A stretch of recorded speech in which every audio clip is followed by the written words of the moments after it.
अस्सलाम वालेकुम। आज के इस प्रोग्राम में बात करूंगी कि बिलावल भुट्टो साहब आइंदा आने वाले इलेक्शन में कामयाब होके वजीर आजम बन जाएंगे। अब आज बिलावल भुट्टो ने पेशावर में अपना सियासी पावर शो किया और इसके ऊपर भी बात होगी, और ये कि जो एक अल्फाज अदा किए उन्होंने पेशावर जलसे में, वो बड़ी एक अहम बात है कि नून लीग जो है वो महंगाई लीग बन चुकी है। अब ये दो तीन बड़ी अहम बातें हैं जिसके ऊपर रोशनी डालना चाहूंगी, और मैं चाहूंगी कि आप इस प्रोग्राम को देख के अपनी राय कमेंट में जरूर दीजिएगा।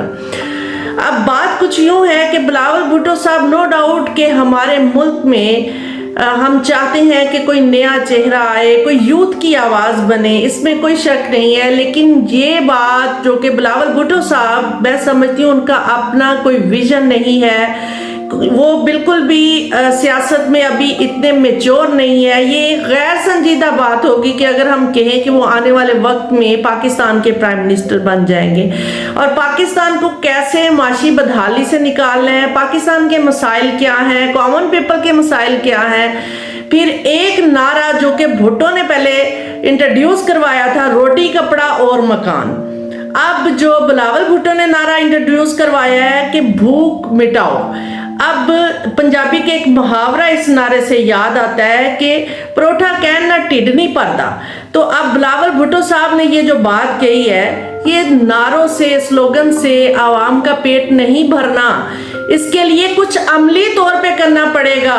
बिलावल भुट्टो की सियासी वर्थ क्या है, वो ये देखने वाली बात है कि आने वाले वक्त में वो गैर संजीदा प्राइम मिनिस्टर तो नहीं साबित होंगे पाकिस्तान के लिए।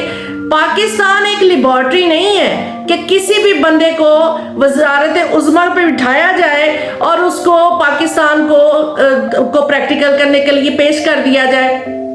अब थोड़ा सा मैं बात करूं कि पाकिस्तान में वही पॉलिटिकल पार्टी बरसरे इक़्तिदार आती है जो पंजाब में अपना किला जमा सकती है।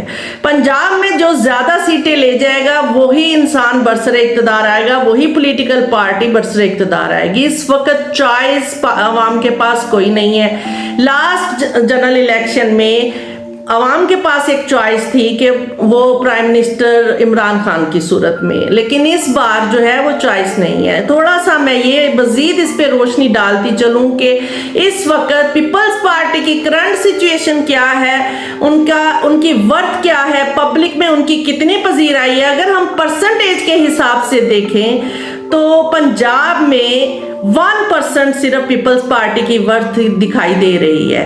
अगर हम अंदरूने सिंध की भी बात करें तो वहां पे भी इन्होंने कोई ज्यादा काम नहीं किया, इन्होंने ये अपना डिलीवर कर ही नहीं सके हैं। आप थोड़ा सा मैं इसके ऊपर माजी के ऊपर रोशनी डालना चाहूंगी कि जब बेनजीर भुट्टो पाकिस्तान आई थी जिलावतनी के बाद, जब उनकी शहादत हुई थी 2007 में, आप देखिए वो पिंडी का जलसा जिसमें पांव रखने की जगह नहीं थी, इतना वर्कर था। आज अगर ये पंजाब में जलसा करते हैं तो कभी भी ये अपना पावर शो नहीं कर सकते हैं। इनको अपना पंडाल भरने के लिए सिंध से वर्कर्स लाना पड़ेंगे, जो इनकी सूरत हाल है, और ये ख्वाहिश के घोड़े पे बैठते हुए वजीर आजम बनना चाह रहे हैं। अब ये हुआ क्या है और पंजाब में इनकी सूरत हाल क्यों इतनी वीक है? हुआ कुछ यूं कि जैसे ही बेनजीर भुट्टो की शहादत हुई और वो वर्कर्स जो कि बेनजीर भुट्टो के बहुत करीब थे, और एक खास टोला जो कि आसिफ अली जरदारी के करीब गया, और आसिफ अली जरदारी ने वो टोला तैयार किया, और बेनजीर भुट्टो के करीबी साथी सारे और जितने भी जानशी थे चुन चुन के उनको दीवार के साथ लगाया,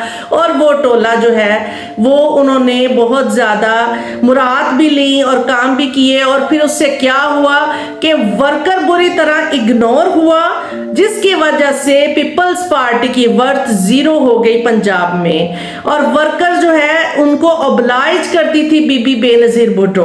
और बीबी बेनजीर भुट्टो बहुत सारी ऐसे कॉन्स्टिट्यूएंसी में अपने वर्कर्स को टिकट दिया करती थी कि वो सिर्फ वर्कर्स को ऑब्लाइज करने के लिए, और उनके आज भी गोल्डन अल्फाज याद है कि वो कहती थी कि सारी सीटें जीतने के लिए नहीं होती, कुछ वर्कर्स के लिए भी होती हैं। तो जब वो इतनी अपनी वर्कर का ख्याल रखने वाली थी तो डेफिनेट उस वक्त पीपल्स पार्टी की वर्क जो है वो स्ट्रोंग ही रही, और पीपल्स पार्टी का जियाला जो है वो सवाल ही नहीं पैदा होता था कि कभी भी पार्टी को छोड़ दे।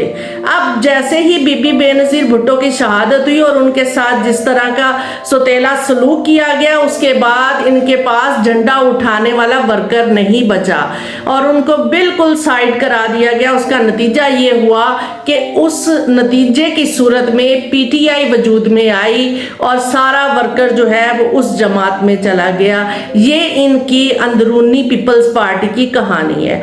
और अब अगर हम बात मौजूदा सिचुएशन पे करें तो ये कहने की बात है कि जो बिलावल भुट्टो साहब कह रहे हैं कि मुझे आने वाले वक्त में मौका दिया जाए और मैं प्राइम मिनिस्टर बनूं, तो अभी ये गैर संजीदा बात होगी और ये पॉसिबिलिटी नहीं है। चूंकि आप देखिए कि पीएमएलएन ने अपनी कैंपेन का सिलसिला जो है वो कैसे शुरू किया, ये पाकिस्तान में रहते हुए भी पंजाब को कवर नहीं कर सके पीपल्स पार्टी। और ये बड़े बेसिक्स चीजें हैं। इनको तो चाहिए था कि अगर ये प्राइम मिनिस्टर बनना चाहते थे, अपने पंजाब में वर्क क्रिएट करते, पंजाब में अपने तमाम वर्कर्स को मोबिलाइज करते और उनको मिलते और उनको जाके जो एक सियासी अमल होता है, लेकिन यहाँ पे वो सिर्फ एक सिंध की जमात बन के रह गई है, पंजाब में उस तरीके से वक्त नहीं दे सके। और पीएमएलएन ने अपनी कैंपेन का आगाज ही सिंध से किया और वहां पे जो अहम जमातें थी जिनके साथ इल्हाक करना था उनके साथ मीटिंग्स की, फिर बलोचिस्तान में की, और पंजाब पहले ही उनका किला माना जाता है जिसकी वजह से उनके रास्ते काफी रोशन दिखाई दे रहे हैं। ये वो बेसिक चीजें हैं। और कुछ ऐसे फैसले होते हैं जो कि इलेक्शन, बिफोर इलेक्शन आपको वो डिजाइन करने होते हैं और उसको लॉन्च करना होता है आपने अपनी कामयाबी को हासिल करने के लिए। मगर अभी तक बिलावल भुट्टो में वो सियासी साख दिखाई नहीं दे रही कि वो फैसले ही बेहतर नहीं कर सके कि कैसे वो पैरों पे खड़े होंगे और कैसे वो फैसले करेंगे। वो तो मैच्योर फैसला खुद से इंडिविजुअल होके, कॉन्फिडेंट होके खुद से नहीं कर सकते हैं, तो जिसकी वजह से वो आज सिचुएशन उनकी अभी भी क्लियर दिखाई नहीं दे रही है। ये सिर्फ लफाजी बातें हैं कि आने वाले वक्त में क्या वो वजीर आजम बन सकते हैं, वो कभी नहीं बन सकते, क्योंकि ये अभी बहुत गैर संजीदा बात होगी। और अपनी राय जो है आवाम से भी चाहूंगी कि इस प्रोग्राम में जो जितने भी पॉइंट्स बोले हैं वर्कर्स और वो लोग जो कि तमाम ये प्रोग्राम देख रहे हैं, अपनी राय ज़रूर कमेंट में दिया करें। बहुत शुक्रिया।